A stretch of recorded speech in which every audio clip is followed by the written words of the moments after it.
Hi guys, and welcome to a new episode of Gol Bezan, your number one podcast about Iranian football.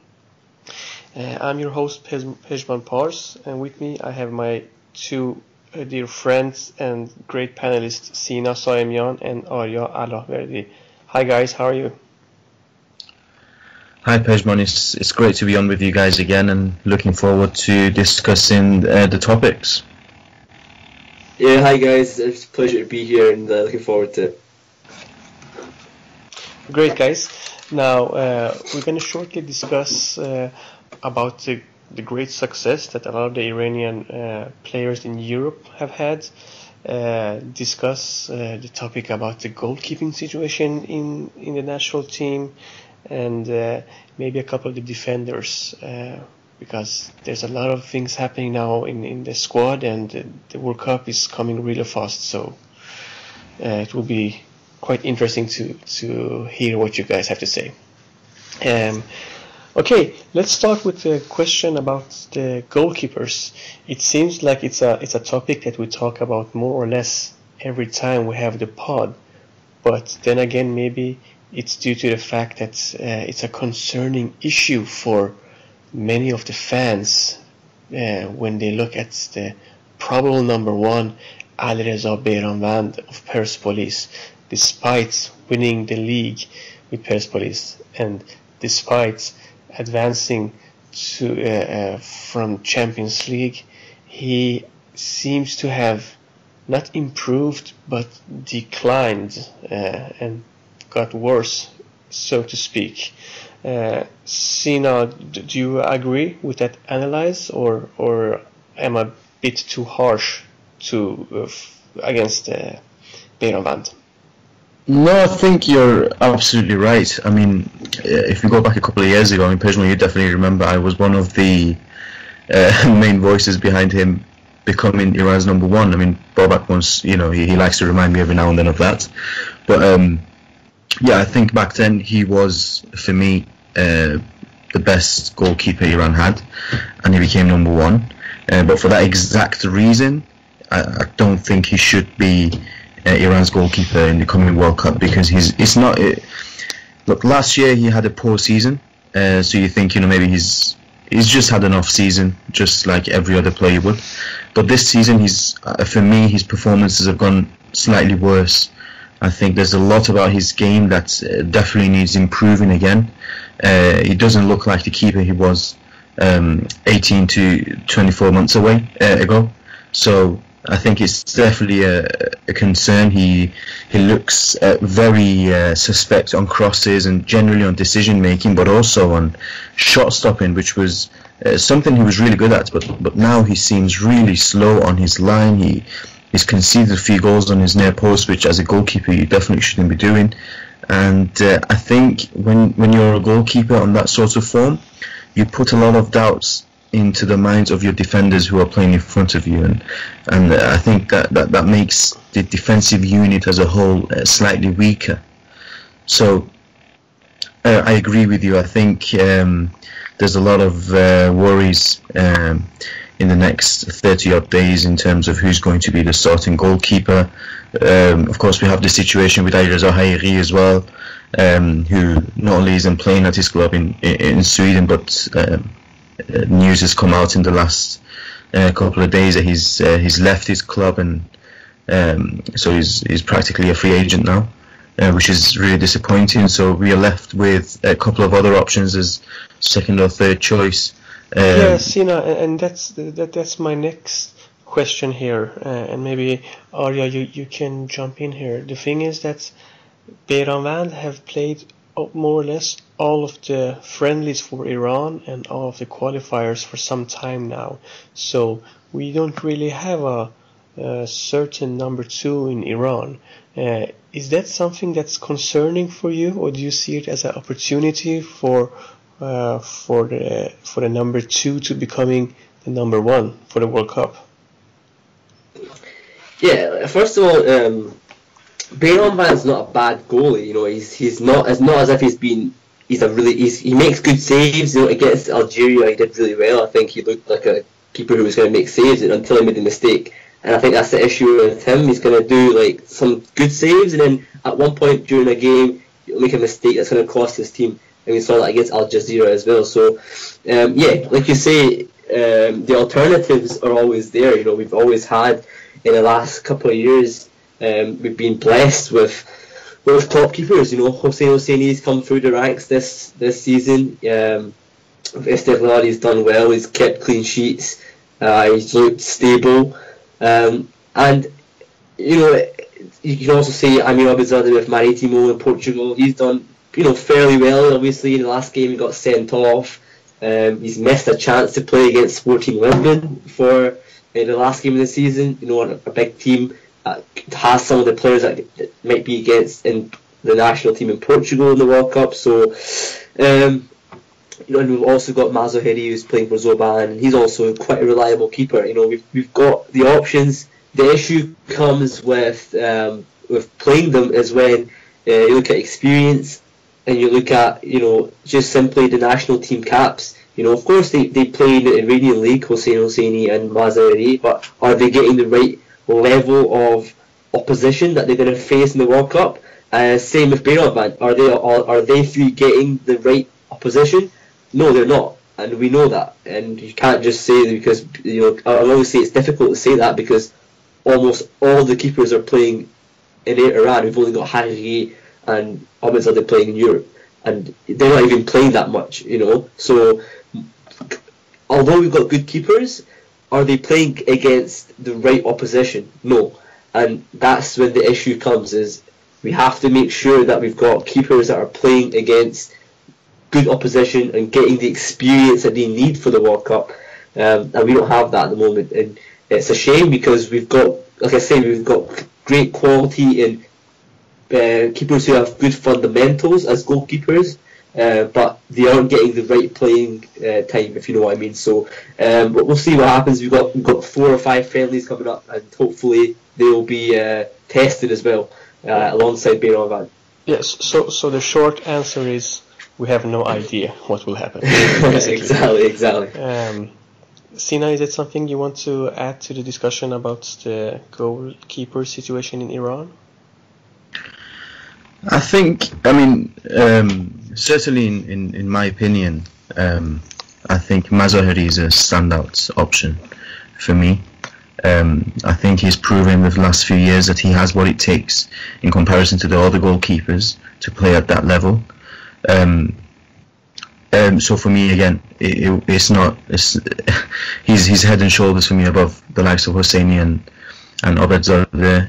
He has shown this season in the Asian Champions League that he can play at a very high level. He has the most number of saves in the competition, and he's been involved in the squad in the past couple of years on a regular basis. So again, maybe Kairoush might surprise us and start Mazoheri on the first game against Morocco.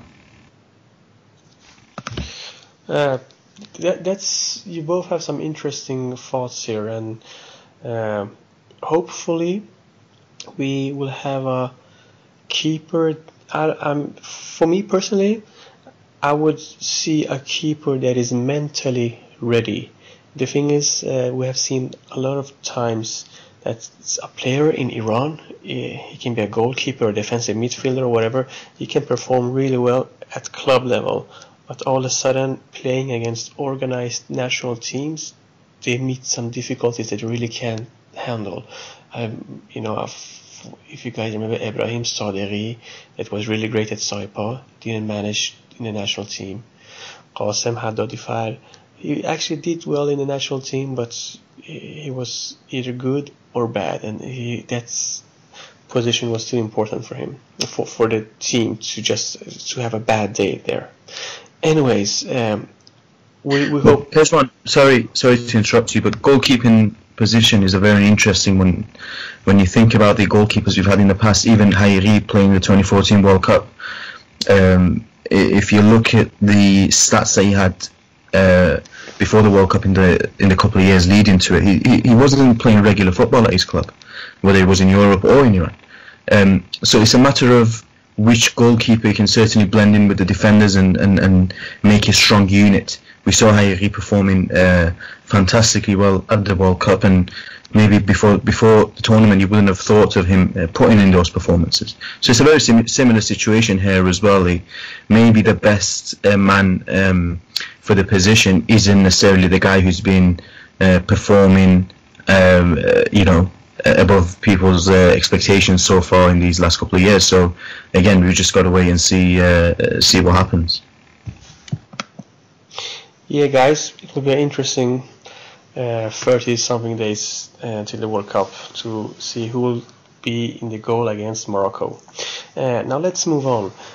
We have some issues or some problems in front of the goalkeeper, being the defenders, and I'm thinking of Jalal Hosseini.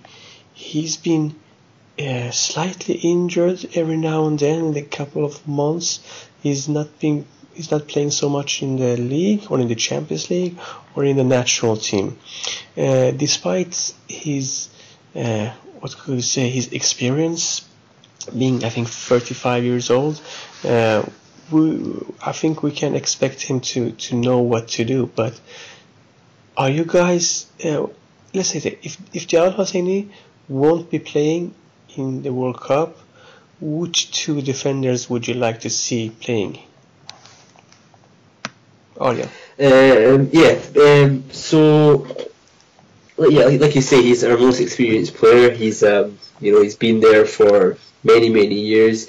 Whenever he plays, we've always, I don't know if you guys agree, but we've always got a sense of security at the back whenever he plays, because we know he's gonna do well. I've not really seen him make that many mistakes in the national team shirt.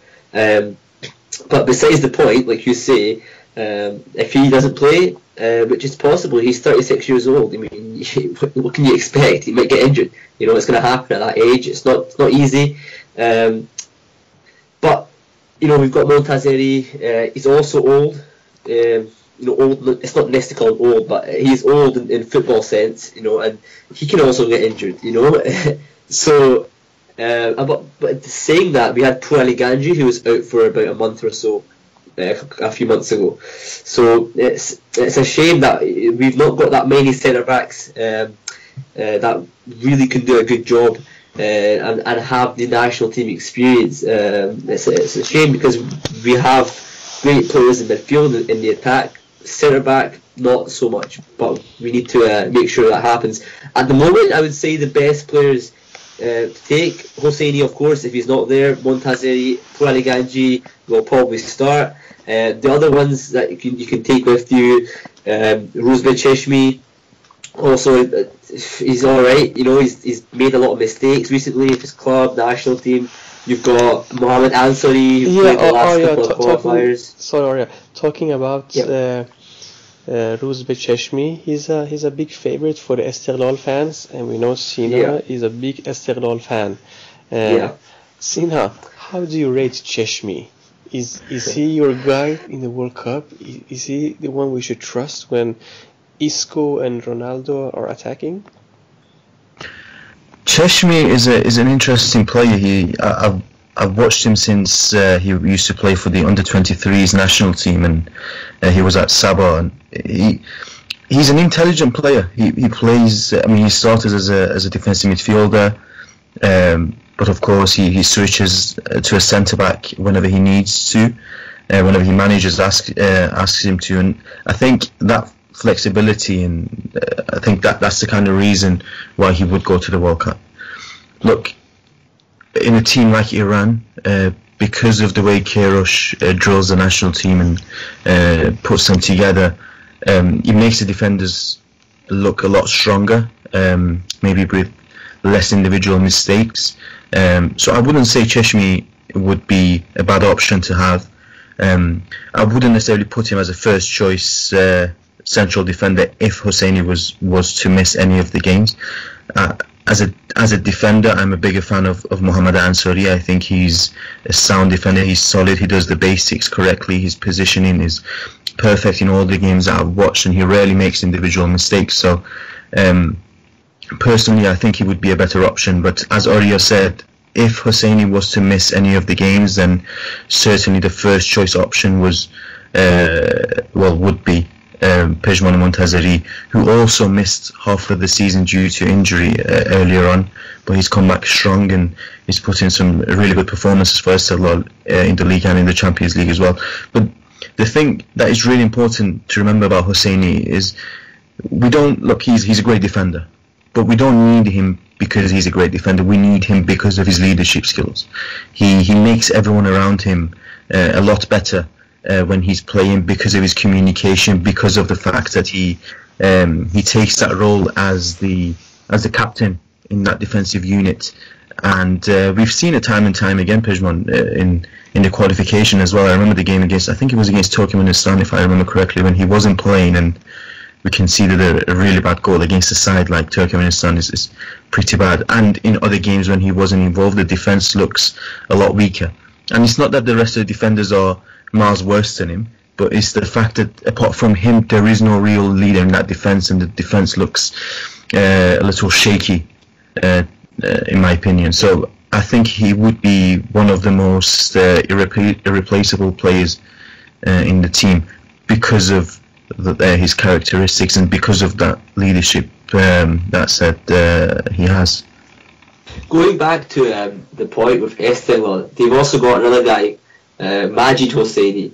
I don't know if you guys have been watching him recently, but I've been really impressed with him. I think he's a solid player. Like he really controls the ball well, playing out the back. He's solid at that as well, and I think he's definitely another one to look at. You know, we looked at Khanzad, who played at the back. I mean, like, come on, guys, give me a break. Like, he was awful. No, I'm not trying to be rude, but he was really bad. Like, he didn't do well. You have to say that. But Majid Hosseini, I've been watching him recently. I've really been impressed, and I think he's been outshining Cheshmi sometimes in games for Esteghlal. We'll see what happens in the next month or so if he gets called up and gets his chance, because there's always, like Kairosh says, there's always a chance for a new player to come in. So good points there though. Yeah, personally, I respect Cheshmi, but I can't see him doing any good simply because he's too slow. But I think he can be that leader that Hosseini is in the future. But right now I can't really see him doing any good. But it's a problem that Iran have in that position, and it's concerning because I think all of our Iran's opponents will be aware of that. And what's also more disturbing is that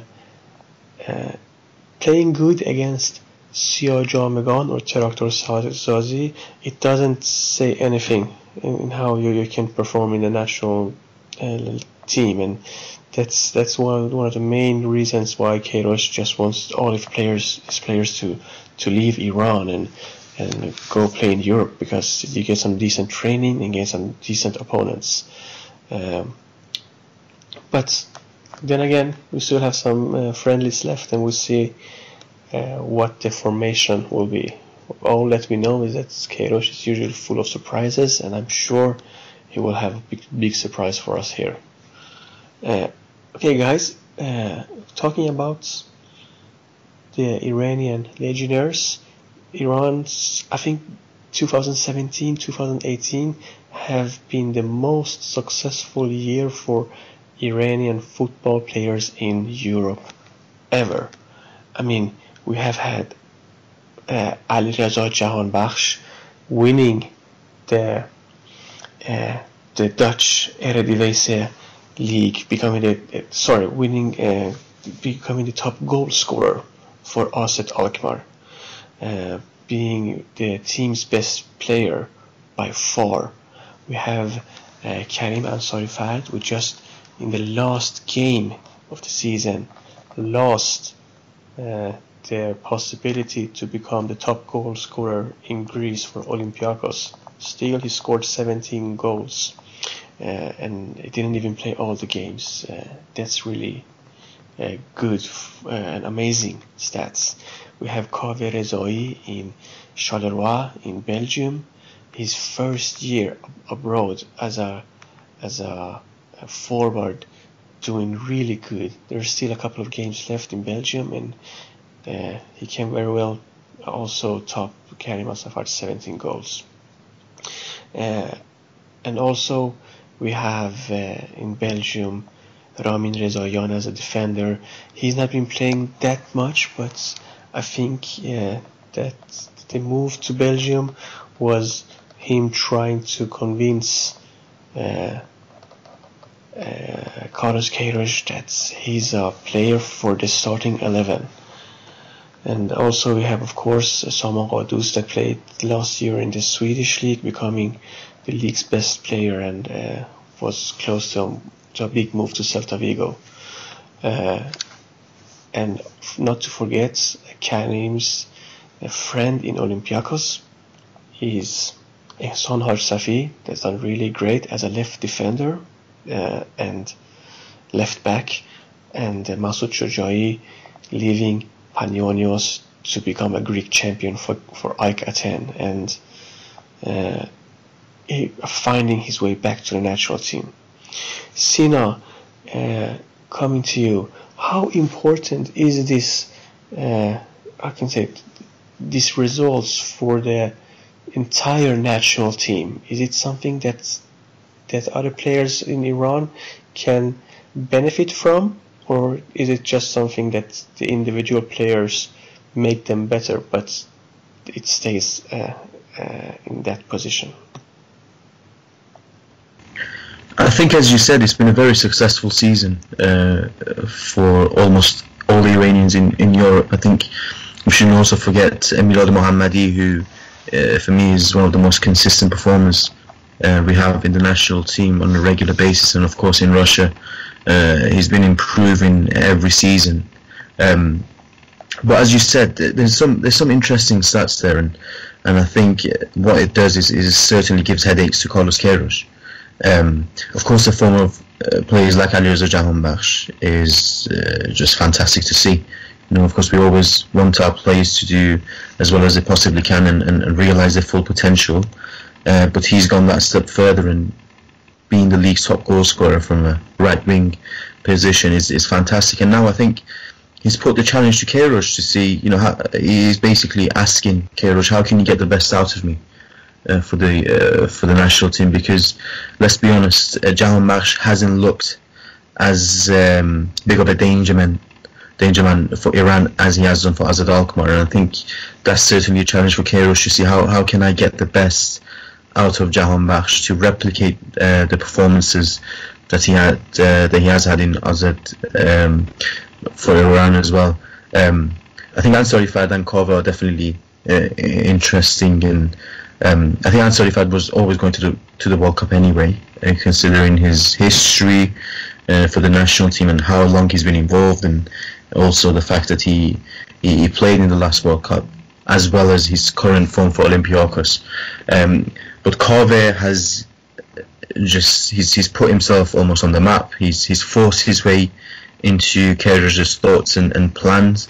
I'm still not sure whether he would be going or not, considering the fact that Ezzatullahi is suspended for the first game, which means he would probably need to take an extra central midfielder, which I think would mean one of the strikers would miss out. I'm not sure if it would be Kove or even Reza Ghouchan-Nejad, who has had a maybe what you consider a disappointing season in comparison to last season, when he scored, what was it, 18-19 goals? I can't quite remember. 19 goals for Ghouchan-Nejad. Yeah. But as you said, I think Ramin's move as well to Belgium, I think, was kind of forced on him at the end with what happened with Branko Ivankovic at Persepolis. But I think he's struggled a little bit in terms of the pace of the league and the fitness and the physical demands. But this is all really good for Queiroz and for the national team. He wants to have these headaches, and we want to see our players playing at the very top level, and that's what they've done.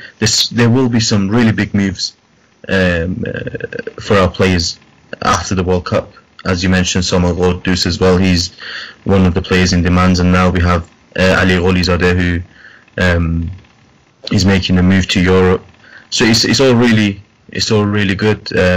But I think the biggest question for me, certainly going into the World Cup, is can Queiroz get the best out of Jahanbakhsh and really make him our talisman in the World Cup? Because right now I think that is on Osmoon and has been on Osmoon for the past couple of years. So let's see if Jahanbakhsh can replicate those performances in the Dutch top division for Iran national team in the World Cup. Yeah, and just a small note that Ramin Rezayan actually scored on Saturday in a 4-0 win, and Ochanejad's team lost against FC Utrecht, and they're out of the playoff for Europa League. And Ochanejad still not having a good season. He scored 9 goals this season or something like that, so we shouldn't count him out. And Arya, coming to you, let's play with the idea that out of these players I'm going to mention now, you have to cut one of them, and I want to hear the reason why you want to cut him off the list. Okay? We have Sardar Azmoun, Karim Ansarifard, Saman Quddus, Reza Ochanejad, Kaveh Rezai. 5 strikers, more or less, and one of them won't make it to the World Cup. Who would you choose, and why would you choose him not to be in the squad?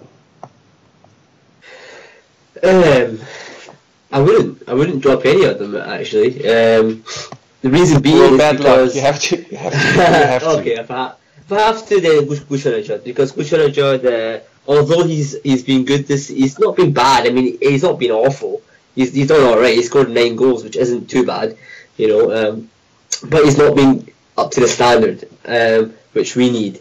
And I think it's a shame, because he was the guy who scored the goal in the 2014 World Cup, you know, and he was the guy that got us to the World Cup, and he was the guy who got us all the clutch goals in the Asian Cup, and he was, you know, so he's always been one of our top strikers the last 4 or 5 years. But it's football, and unfortunately football is a competitive sport.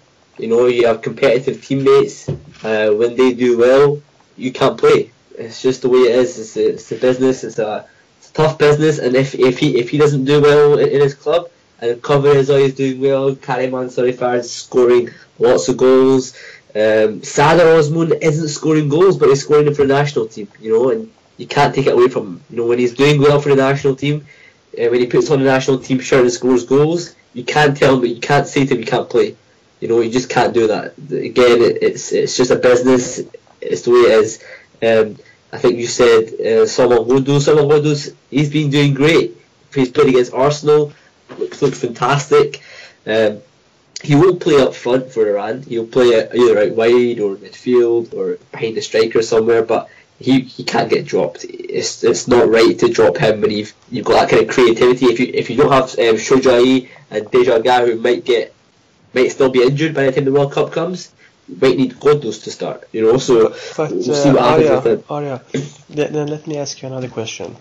We know that Carlos Queiroz prefers to have some kind of good, how can you say, a squad that works good together, and he prefers players that takes his instructions well, and he knows what he can get out of them. And I will guess that Ochanejad is a player that Queiroz knows how to get the best out of him, and he's been using him quite well, more or less, for 4 years. Doesn't that give Reza Ochanejad a part in the squad? Yeah, possibly. Like Sina said earlier in the pod, you know, he was saying about the goalkeepers, and when if you have a keeper who might be really good, but it doesn't necessarily mean he'll start. You know, it might be that the actual players around him and the coach, what he thinks of the player, that might be the pivotal factor for him playing. You know, so yeah, you're right. You know, it might be that Ochanejad does make it just purely because he is so well liked by Queiroz, by the players, and that he fits in the system. We haven't seen Kove actually fit in the system that much recently in the friendly matches. So yeah, you're right. It could be a case that Kove doesn't go and Gucci does go. But that's just something that we'll need to see in the next friendlies, and hopefully it'll become more clear. But for me, if I'm going to go away from your questions, Pejman, I'm going to wipe your question away. I think all three of them will go. I think it will be Sardar, it will be Kove, it will be Gucci. I think they will all go, because I think Kaiman Sarifar will play a more deeper role in Iran. But we'll see. But then again, I haven't even mentioned Taremi, so I think he's up there as well. And then we have 6, kind of strikers up there. We'll see. The more the merrier. Yeah. That's what I was going to say. The way I look at it is, none of the 3 are going to start, even if they all go. Uchan-Nejad and Sarifad. Uchan-Nejad and Sarifad and Kove. So even if they all go, for me, none of them are going to start. So if there's 10 minutes left in a game, let's say against Morocco, and we really need a goal, and I had to look at the bench and decide which one I'm going to bring on, I'm going to bring on Uchan-Nejad. Because I know when the ball gets in that 6-yard box, he will poke one in, just like he has done in the last few years. So we might look at it as who's the better striker as a whole, and I think we would all agree that maybe when you consider all facts, Uchan-Nejad would probably be the 3rd. But when you put it into context and you think about, when you're in a certain situation into the game, which striker do you want in certain positions onto the pitch? And for me, it would be Uchan-Nejad. And Sarifad, for me, he's not a poacher, neither is Kove Rezai. Kove Rezai is a very intelligent footballer. His link-up play, I think, for me, is immense. He understands how to play with his midfielders. But once he comes into the box, the 18-yard, especially the 6-yard box, I don't think we have any striker as good as Uchan-Nejad. Possibly Osman being better than him. So the way I look at it is, when you got 10-15 minutes left, you need a goal. You know there will be opportunities in the box. Which one of the strikers you want to be there? And for me, it has to be Uchan-Nejad. But Sina, doesn't that send a strange signal for other players?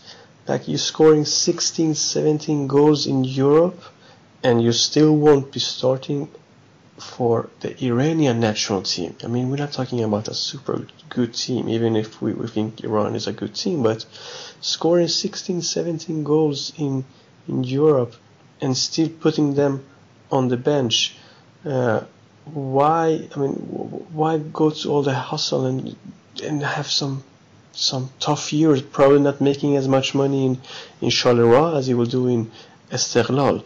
Is that step, that risk worth to take? I think when Queiroz is in that situation, he wouldn't consider who scored more goals or who's had the better form in the last couple of years. He would think in that moment, in these few minutes, what can each one of these strikers give me? And if he really needs a goal, he really needs someone to poke one home, somehow scramble one over the line, it will be Uchan-Nejad. As I said, I know when you consider the form, when you consider their attributes as strikers, Uchan-Nejad possibly be the 3rd. But when you put it into context, Uchan-Nejad will probably be the one who will come off that bench to get a goal. He is probably the plan B. That's why I said, if none of the 3 were going to start, and we are left with that plan B, to choose one for that plan B, it would probably be Uchan-Nejad to play up top. I agree with Arya. I don't think Ansari Fad will, even if he comes on, he will play as a striker. I think he would probably play out wide, as he has done every time he's played for Iran. He's usually played with another striker. And in the game against, I can't remember if it was against Tunisia or Algeria, he played in almost central midfielder. So he wouldn't necessarily play as a centre forward for me. I want to just say, sorry, Cino, I want to just say, like, football in the day it's a business, you know. Well, when I say business, I mean it's competitive, you know. And even if he scored 16 goals this season, I'm talking about, end of the day, if Uchan-Nejad is going to score the goal at the last minute, he's going to get he'll get his chance. If Kove can't do that, why should he be given the chance, you know? And because we all know Sadar Osman will start. We all know that. There's no Cover Rizai won't start ahead of Saad unless he's injured. Yeah, maybe Cover Rizai, but God forbid, Saad Osman will start. So like Sina says, I agree with him. Is that last 10 minutes? Who's it going to be? You know, what's he going to give me? Hushan, you know, and I think I agree. Sina, you're right, but again, it's a tough business. It's a tough job. Kairos has got a tough task before the World Cup, picking his squad. It's not easy, but that's a good thing. It's a good thing. I'm just glad that I'm not the coach. Well, actually, no. I would love to be coach for Iran, but that's a completely different topic. I don't mind getting his salary and him making decisions. Yeah, the money's not bad, is it? Yeah. Guys, we have some Twitter questions from a couple of great followers. One is, his name is Sam, called Hesamdin. He's talking about possibly bringing Andranik Teimourian back to the squad, like Ibrahimi versus Andranik debate. How do you, very shortly, rate this request, so to speak? Is Andu ready to be back in Iran, or is his days over? Well, straight answer, no. Because he's, first of all, I don't know, we've got better options. I think he's only played 18 games this season. He's only started 18 games. He's made 2 substitute appearances. It's okay. It's not bad. But like end of the day, you've got Omi Ibrahimi, you've got Kamal Kamyabinya and Ali Karimi, or even Rose Becheshmi. Pick one of them. Trust them, because they've been training with the national team for the last 4 or 5 months. And I don't think Kairos will change his mind. I think when he believes that he's trusted 4 or 5 players to play that position, he has to do it, you know, and he has to trust the players. And Teimourian is a great player. I'm not saying he's bad. No, I'm not saying that. But if you've been away from the team for that long and then come back to it, especially after an okay season, you know, I don't think it's time for him. Some might argue maybe it is. He's got the experience. He's got the World Cup. He's been to 2 or 3 World Cups now. You know, he's got that experience. But I think trust the players you've got, because they're the ones that are going to do it for you. But we'll see. But then again, I agree with you regarding Teimourian, because he's been. I think his last game was actually when I saw him play against Sweden in 2015. If I'm not mistaken, which I usually am, so somebody who... He came on as a substitute in one of the qualifiers. I think it was a couple of years ago. Last year, I think it was. Yeah. He came on as a sub. Yeah. Yeah, I think you're probably right. Sina, okay, let's skip the Andrani question.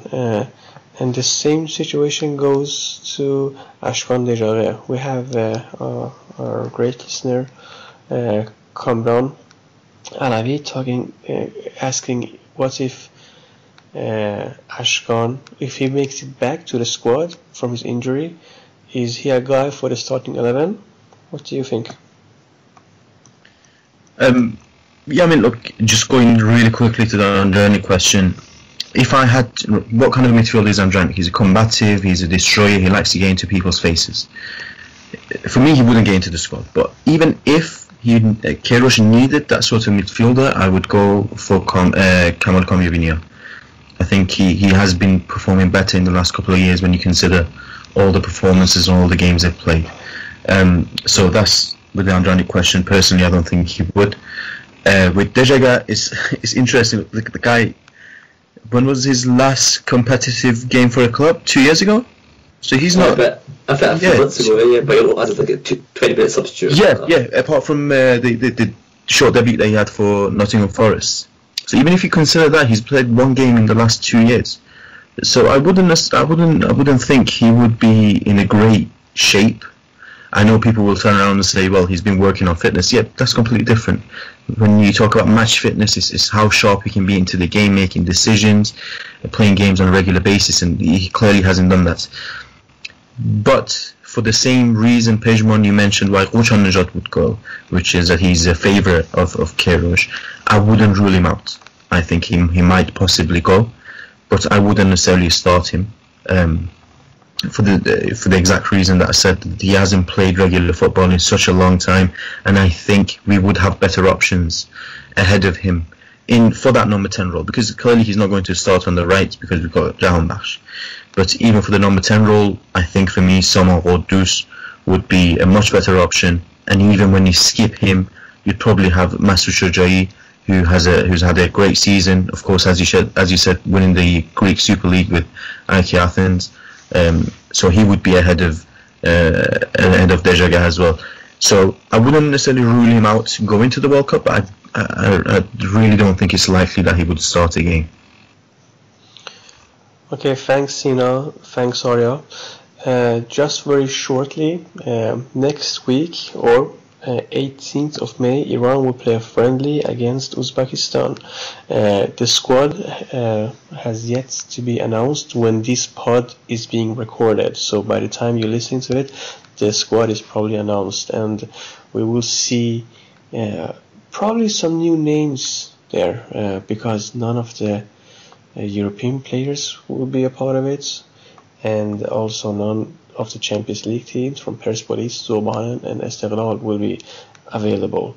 So I don't know how important the game against Uzbekistan would be for Iran.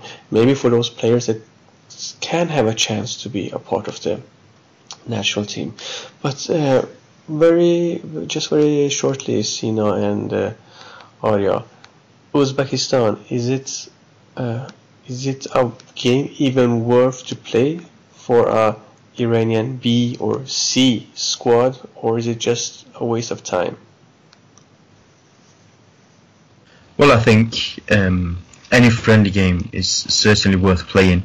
The experience and the things you learn playing the game, you wouldn't necessarily get that in a few training sessions. So I think it's good, but of course we would rather have much better opposition. I think we would all agree with that, to the friendlies in the past few years, and we've discussed this for so long as well. The oppositions haven't been good enough. But it's still a friendly game. It's still a game that he would get to try new things, new tactics, maybe new way of playing, new style. Of course, trying out the players, because the squad that will get announced will be a preliminary squad. I don't exactly know how many players will be. I think it would be over 30. Yeah, 35. 35. So there will be some names getting tested out. So I think it's worth playing, but ideally you would rather play against stronger opposition, and certainly one that at least we haven't played so much in the last few years. Yeah, I agree with Sina. I think that any game is important, but you have to also see that who is going to be playing. From what I can see just now, very quickly, I think the Russian league is going to be finished this weekend, so possibly you might see Osmond, maybe not. We'll see what happens with them. The Swedish league will go on till the end of May, so Ghoddos won't be there. The Belgian league is going to keep going on to the end of May, so they won't be there. Like I say, Asian Champions League will go on through that, so they may not come. It'll most likely be PGPL players, Iranian league players that they probably need the experience. I think Uzbekistan, you know what, we did all right. They gave us a good game in the qualifiers. Yeah, we beat them 1-0. We destroyed the game. We dominated possession, but it was 1-0. They gave us a decent game, and I think it will be a test for them, to say the least. It's better than Sierra Leone. Let's just say that. Also, can I just say, when you watch these friendlies, don't read too much into the lineup and into the formation. If you go back to 2014 in the friendlies leading up to the World Cup in preparations, I think Hayri only started one game in goal. Hajsafi played left back. We had Sharifi and Osman starting games, and neither of them ended up going to the World Cup. So I think that is another one of Queiroz's tactics to not necessarily give any ideas to the opposition over who's going to start, what kind of formation we're going to play. So don't read too much into the lineup, that back line, for example. We had Mohini and Beytoshur starting, I think, almost all the friendlies back in 2014, and then we ended up with Montazeri at right back during the World Cup. So he likes to keep the opposition guessing, So I wouldn't necessarily read too much into who starts and who doesn't during these friendlies. Yeah, I totally agree with you guys. And no matter what, even if it's a friend like in Uzbekistan, it's always fun to see the national team and maybe some new players, some new names for the big for the big scene in the future. And lastly, guys, we should send a massive congrats to the Iranian futsal ladies once again becoming the Asian champions in futsal, winning 5-2 against Japan in the final in Bangkok. And I recommend everybody to go and see those games. They are free on YouTube at theafc.com. And also, we should, as much as we can, send our love and support to these hard-working Iranian ladies working with basically no support, really awful facilities, but playing an amazing football. And they should get all the credit they deserve, and hopefully get the money that they deserve as well. Okay, guys. Sina and Arya, once again, lovely to talk to you guys. You've been, as always, very thoughtful, giving us some really hard and interesting facts and making sure that the Iranian football fans know a little bit more about the Iranian football after listening to you guys. To all of you listeners, thank you for following us. Keep following us, listen, subscribe, and do whatever you like at Twitter at Golbezan. We all have our site, golbezanpodcast.com. You can find us at SoundCloud and iTunes. And yeah, guys, Sina Sami on Arya Alaweli, do you want to say anything to our listeners before we round this up? I just want to say it's a pleasure to be here. It's my second podcast, the first one with the team, so pleasure to be here. Hopefully we do more in the future. As always, keep supporting Iran, and hopefully in the World Cup we do a little surprise for the fans. We actually perform to a good standard. Yeah, cheers, Pejman. You've done a great job as well, filling in for the usual host, King Pasha. You did a great job, and of course Arya with some great insights as well.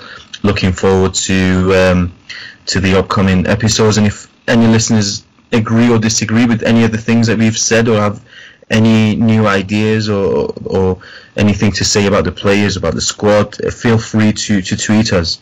We're always happy to hear about your opinions and your views. Yeah, and once again, Pasha, happy birthday to you. He's Mr. Golbezan, and he's our great host, and hopefully he will be back very soon, and you don't have to listen to me being a host. I can just bash all the Iranian players and be pessimistic. Yeah, guys, thank you all. Thank you, Sina and Arya, and once again, we should all, and also Pasha Hajian, Mr. Golbezan, it's his birthday, so everybody listening to this, congratulate him. You can congratulate him a month after his birthday. I think he just will be happy. You can find us at golbezanpodcast.com. See you and hear you next time.